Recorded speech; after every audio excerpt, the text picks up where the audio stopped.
Bienvenue sur Leadershift, le podcast qui fait bouger votre leadership. Bonjour, c'est Vincent. Bienvenue dans un nouvel épisode de Leadershift. Nous avons notre Julia de Funès. Oui, en Suisse, nous avons notre Julia de Funès. Alors ce serait un Julien de Funès, puis c'est un homme qui s'appelle Christophe Genoux, qui a écrit un bouquin qui s'appelle Leadership, Agilité, Bonheur au travail, Bullshit.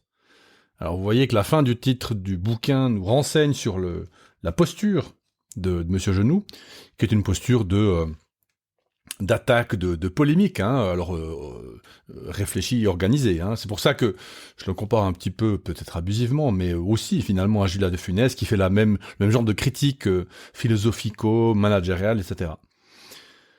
Je lisais un article de Christophe Genoux dans une revue, dans un bouquin que je vous cite en source des notes du podcast, dans lequel il s'attaque au propre et au figuré, au concept de leadership authentique. Et donc c'est pour ça que j'ai intitulé cet épisode de podcast « Pour en finir avec le leadership authentique ».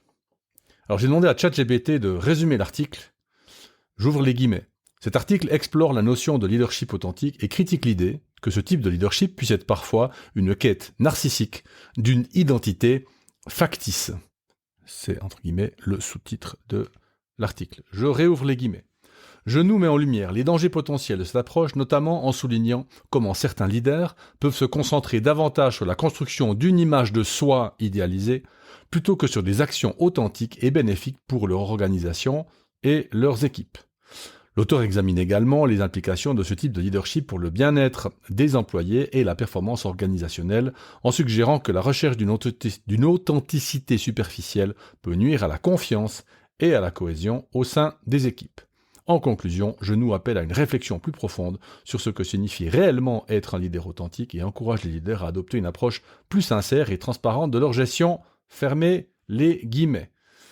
Bon, alors c'est du ChatGPT, ça se résume pas mal, mais ça se répète un peu, et je suis pas sûr, en fait, pour avoir lu l'article, que Christophe Genoux encourage les leaders à adopter une approche plus sincère et transparente. Ça, à mon avis, c'est du ChatGPT pur. Mais bon, bref, vous voyez comme ça de quoi parle l'article. Alors, moi, je vais vous décortiquer l'argument principal, argument sur lequel je me base, en fait, pour cet épisode. Son argument principal, c'est de dire que l'authenticité, finalement, c'est être fidèle à son être profond. Bon.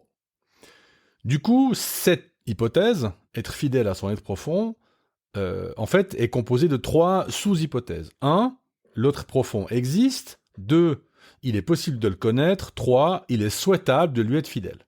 D'accord ? Donc, on a un être profond, il nous est possible de le connaître, de l'apprécier, de le découvrir. Et du coup, une fois que c'est fait, eh bien, c'est une bonne chose de lui être fidèle. Alors, le problème avec ces 3 hypothèses, alors ça c'est plutôt mon petit apport à moi, mais c'est qu'elles sont pas aussi évidentes que ça. Alors, l'être profond existe. Alors, on va pas faire tout le débat ici, mais c'est pas aussi simple que ça. Neurologiquement et biologiquement, un être profond, c'est peu vraisemblable. Principalement parce que nos cellules changent au cours de notre existence, et puis qu'il n'y en a pas une qui est exactement identique, ou qui est d'ailleurs encore là, si on compare par exemple les cellules de notre cerveau quand on naît, et les cellules de notre cerveau quand on meurt.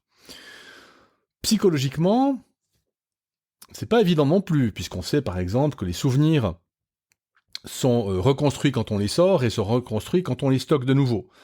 Donc il y a une évolution des souvenirs. Etc., etc. Donc le soi, le moi profond, je suis qui je suis, vous diront les gens, c'est pas aussi simple que ça. Alors je peux pas vous affirmer que c'est faux, mais j'ai de profonds doutes et je suis pas tout seul à me dire que l'être, le soi existe vraiment. Alors il y a une hypothèse que j'ai empruntée, mais que j'ai aussi fait, c'est que finalement le soi, petite parenthèse, c'est une invention sociale. C'est-à-dire que pour avoir de la stabilité dans les groupes, on est bien obligé de savoir que Vincent, c'est un incorrigible vantard, et que Joseph, lui, au contraire, c'est un incorrigible timide. Et que donc, eh bien, si je peux coller, si vous voulez, une étiquette à une personne, ça facilite les échanges sociaux parce que ça les fluidifie. Si chaque fois que je croise Vincent, je dois me poser la question, tiens, de aujourd'hui qui il est, vous voyez bien la difficulté. Mais bon, revenons à notre argument. Donc, l'être profond existe, ben c'est pas sûr. Donc, vous voyez que déjà, tout le résumé, tout la base sur laquelle se base, les fondements sur lesquels se base le leadership authentique pour dire que c'est être fidèle à son être profond, première chose, l'être profond, on n'est pas sûr que ça existe. Deuxième chose, il est possible de le connaître. Bah, ça pose la question un peu philosophique, certes, de savoir comment se connaître soi-même. Est-ce qu'une conscience peut se connaître elle-même, peut connaître... Alors, je pense que oui, c'est un processus qui est simplement lent et qui est toujours à recommencer, puisque nous changeons quand même souvent tout au long de notre vie. Nous ne sommes pas le même qu'à 25 ans, si nous en avons 45. Donc, première hypothèse, d'être profond existe, on n'est pas sûr. Deuxième hypothèse, il est possible de le connaître, oui, mais... Troisième hypothèse, il est souhaitable de lui être fidèle. En fait, c'est là que c'est le plus simple, que l'argument est le plus simple à démonter. Si je suis un gros con, est-ce que je dois être un leader fidèle au fait que je sois un gros con ? Sous-entendu, est-ce que je dois être authentique ? Puisque être authentique, c'est être fidèle à son être profond, si je suis profondément con, est-ce que je dois être fidèle à ce fait-là et donc simplement étaler ma connerie à toute personne qui veut bien m'entendre, surtout si je suis leader, manager, etc. Et on voit assez bien, en fait, que sur de ce point de vue-là, Christophe Genoux a raison. Le leader authentique qui doit se montrer tel qu'il est, c'est une imbécilité, en fait. Alors, on dit aussi du leader authentique qui doit être fidèle à un ensemble de valeurs, de facteurs externes, pour le bien de l'organisation. On va dire leader authentique, il doit être bienveillant. Donc en fait, on va utiliser le mot authentique comme une espèce de mauvais résumé d'autres valeurs qui n'ont rien à voir avec l'authenticité. Ça, bon, vous voyez assez vite que c'est pas non plus une bonne idée. Donc, le leadership authentique est une mauvaise idée. Alors, pour reprendre depuis le début, vous pouvez me dire, mais Vincent, t'as pas défini ce que c'est l'authenticité. Et vous auriez raison. Alors remarquez, je ne la définis pas non plus. Mais moi, j'essaie de m'y attacher. Alors, authentique, il y a une définition juridique, acte authentique, mais qui est intéressant parce que cet acte authentique, c'est un acte dont la vérité, l'autorité ou la réalité ne peut être contestée. Donc il y a une idée de... c'est une réalité valable, c'est une réalité valide, c'est la vraie réalité, pour le dire un peu de manière lourde. Deuxième définition, authentique, c'est quelque chose ou quelqu'un qui est d'une totale sincérité. Il faudrait qu'on définisse ce que c'est la sincérité. Et on verra qu'il y a quelques petits dangers. Alors, ça c'est la définition. Si on s'intéresse à l'étymologie, vous savez que j'aime bien. Alors, l'étymologie... Authentique vient du latin authenticus, qui lui-même est issu du grec ancien, authentikos, qui est combinaison de deux mots qu'on connaît. Qui est combinaison de autos, qui veut dire même, automobile, automatique, d'accord ? Donc, même, et de entos, qui veut dire au-dedans, en, en, plutôt que ex, à l'extérieur. Motivation extrinsèque, motivation, on dit intrinsèque, mais on aurait pu dire intrinsèque, d'accord ? Donc, authentique, c'est autos entos, ça veut dire que c'est le même au-dedans. Que quoi ? Qu'au dehors. Donc on voit que dans l'étymologie du mot authentique, on a inventé ce mot pour représenter quelque chose ou quelqu'un qui est la même chose dedans et dehors. C'est qu'une espèce de correspondance entre ce qui se passe à l'intérieur et ce qui se passe à l'extérieur. Et ça m'intéresse. Parce qu'on voit que du coup, authentique, tel que défini par Christophe Genoux, c'est être fidèle à son être profond. Espèce de, être profond, espèce de bon. Mais nous, là, on dirait autre chose.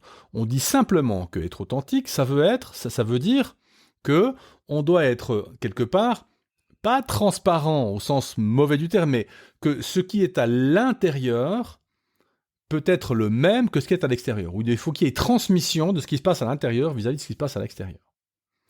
Donc moi, ça me donne une piste que je vous propose aujourd'hui, qui est de remplacer l'authenticité, qu'on a quand même relativement bien démontée, par deux choses: l'honnêteté et la sincérité. Alors qu'est-ce que ça amène ? L'honnêteté, c'est quoi ? L'honnêteté, c'est une honnêteté intellectuelle. Ça veut dire que on va parler de leadership honnête et sincère, ça veut dire qui est honnête du point de vue intellectuel. Par exemple, si quelqu'un nous démontre logiquement que, on va pouvoir être d'accord sur le fait qu'il a raison. Et sous-entendu, je dois être honnête en reconnaissant qu'il ait raison. 1. Authenticité, honnêteté et sincérité.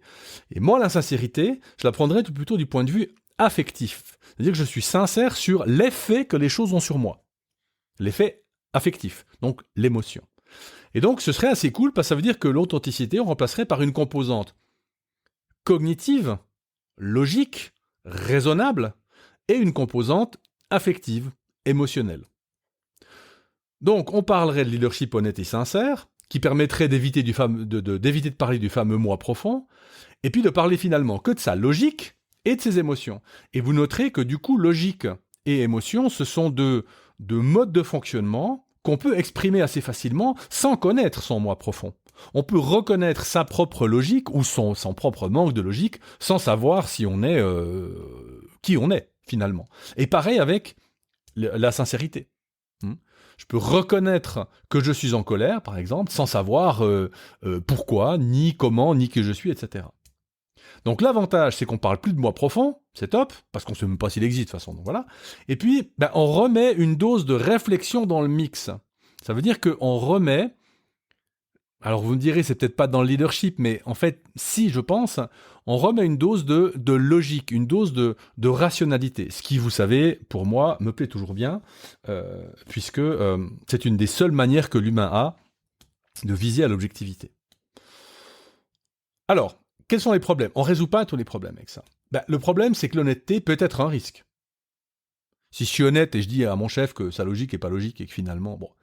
Mais, vous voyez que le risque est faible, puisque la pratique de l'honnêteté peut être habituelle, parce qu'elle est basée sur une logique qui est partagée. Ce qu'on appelle, c'est l'argumentation. On peut argumenter avec son chef, par exemple, un collaborateur, etc.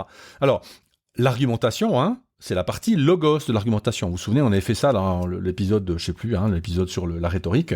La partie de l'argumentation, une partie de l'argumentation est basée sur la logique. Donc, l'honnêteté, c'est un petit risque, mais qui est potentiellement bien accepté. La sincérité, par contre, on pourrait dire, mais c'est une grosse prise de risque. Si je montre mes émotions, c'est quelque chose qui peut être utilisé contre moi. Oui, mais souvent, le problème, c'est que l'émotion, alors elle révèle certes un mécanisme qui m'est caché à moi, en tout cas si je me connais pas bien, ou en tout cas si je connais pas mes mécanismes, mais par contre, ce mécanisme n'est jamais caché aux autres. Les autres, ils la vivent, mon émotion.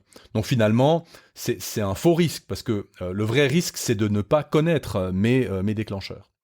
Donc l'honnêteté est un petit risque, la sincérité peut être un risque, ce qui est vrai en revanche, et ça, Christophe Genoux le dit, plus haut je me trouve dans la hiérarchie, pire c'est. Parce que, du point de vue de l'honnêteté, la logique se retrouve face à des logiques de réputation et d'image quand on navigue à haut niveau. Et donc, même si vous avez raison, vous n'aurez pas forcément gain de cause. Alors c'est vrai à tous les niveaux, mais c'est encore plus vrai, malheureusement, vous pourriez me dire, plus on est haut dans la hiérarchie. Et ça, c'est des choses que Machiavel a très très bien étudiées, par exemple. Et donc, il est vrai que cette honnêteté intellectuelle pourrait aussi vous desservir. Au niveau sincérité, alors il faut une très bonne connaissance de ces mécanismes émotionnels pour les contrôler. Et c'est vrai qu'avec la pression du haut rang, c'est plus difficile de se maîtriser. Donc il est plus que probable que cette émotionnalité dont vous pourriez faire montre soit utilisée contre vous. Donc c'est vrai que si vous êtes CEO, si vous êtes dirigeant ou dirigeante, honnêteté et sincérité sont pas des capacités faciles à mettre en jeu. Et d'ailleurs, c'est intéressant parce que ces comportements sont révérés dans la littérature d'aéroport, le leader authentique, machin, mais peu rencontré dans la réalité. Donc il y a une bonne raison à ça, et je crois que j'ai commencé à lever un petit peu le voile là-dessus avec l'explication que je viens de vous donner. Et la dernière chose, le problème qu'on a toujours avec ce leadership honnête et sincère, c'est qu'un leadership authentique ou sincère honnête ne peut pas remplacer un management logique. Et donc il faut redonner au management quelque part, je ne vais pas dire à la froideur, mais à la rigueur managériale, à la logique, à l'organisation. Il faut redonner ces lettres de noblesse à cette pratique. On a beaucoup, et à mon avis trop fait de leadership, et je suis d'accord là-dessus avec Christophe Genoux ces derniers temps, et le leadership ne peut pas tout faire. Et donc c'est pour ça qu'on parle de leader-manager ou de manager-leader, il faut une dimension organisationnelle et une dimension personnelle. Alors vous pourriez me dire, mais bon, si c'est aussi simple que ça, pourquoi est-ce qu'on y a cru aussi longtemps? Et sous-entendu, pourquoi est-ce qu'il y a encore beaucoup de gens qui y croient? En fait, première chose, c'est que ça permet aux organisations de se défausser sur les individus. Ouais, écoute Vincent, ton équipe fonctionne pas bien, il faut que tu sois plus authentique. Lis un bouquin sur le leadership authentique. Ah oui, sauf merci beaucoup. Mon chef, lui, est tout sauf authentique. Les conditions de travail d'entreprise sont pas bonnes. La culture de l'entreprise n'est pas du tout favorable, etc., etc. Mais le leadership authentique, c'est comme tous les modèles de leadership, ça permet aux organisations de se défausser sur les individus. Deuxième chose, c'est une jolie fable. Et c'est une jolie fable en particulier pour ceux qui en ont besoin. C'est comme une espèce de religion. Si je suis leader authentique, je vais prier mon leadership authentique pour qu'il m'aide, puisqu'en plus c'est bien. Troisième chose, c'est un idéal positif. Mais c'est une idéologie. Et donc on sait que les idéologies sont peu sensibles à la réalité. Et la réalité du terrain, c'est que la sincérité et l'honnêteté ne sont pas toujours récompensées. Mais c'est une belle idée. C'est une idée attrayante. Alors qu'est-ce qu'on peut faire à la place? En fait, à mon avis, honnêteté et sincérité avec raison. Alors oui, ce sont des valeurs. Et donc oui, je prétends, et d'autres avec moi, que tous les comportements ne se valent pas et que certains sont plus productifs que d'autres. Et donc nous prétendons, chez Coapta, que un leader honnête et sincère aura de meilleurs résultats avec son équipe, son organisation. On va dire qu'un leader authentique. Voilà, c'est la fin de cet épisode, et je vous dis à la semaine prochaine. Ciao.